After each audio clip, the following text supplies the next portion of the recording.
Түлкібас ауданы Тұрар Рысқұлов жалпы орта мектеп кітапханасы оқуға құштар мектеп жобасы аясында оқу сағаты жобасын ұсынады.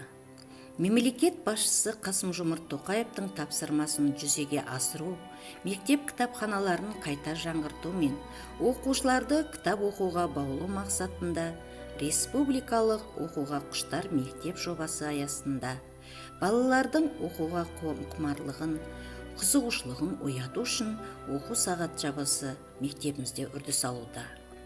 Күн сайын мектепке келген оқушы мен мұғалімдер 20 минут кітап оқуда. Абай атамыз айтқандай, кітап оқу дағдысын қалыптастыру арқылы терең ойлы азаматтарды тәрбиелейміз. Бала уақытын бірнеше минутын күн сайын кітапқа бөліп жүрсе, кейін кітаптағы қазынаны өзі түсінеді. Мектебіміздің кітапханасында көркем әдебиеттердің саны 5918. Соның ішінде негізгі кітаптарды оқырмандарға насихаттап, уақытты үнемдеу мақсатында 20 минут кітап оқу тиімді, пайдалы, үлкен септігін тигізуде. Адамды адам еткен кітап, адамзат еткен кітапхана.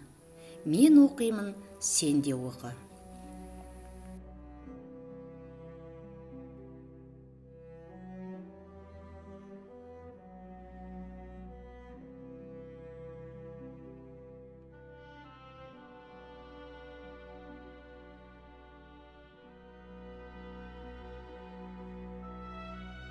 Сәлеметсіздер ме? Тұрар Рысқұлов атындағы жалпы орта мектебінің 6-шы А сынып оқушысы Амирбек Аңсар сіздермен бірге.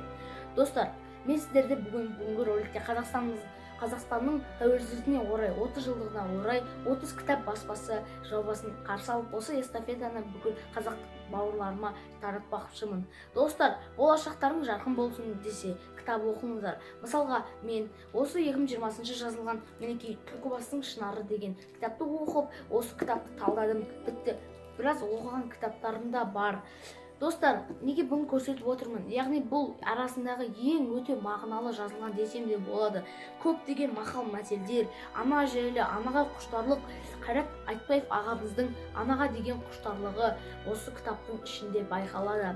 Мінекей менің анам, әжем менің жаңағы талдағаныма жарысқа барды. Мен осылайша осындай марапаттаулар алдым. Менеге көргендеріңіздей тіпті қолтаңба да қойып бергендер бар. Мадақтама алдым, тіпті сыйлықтар да берді.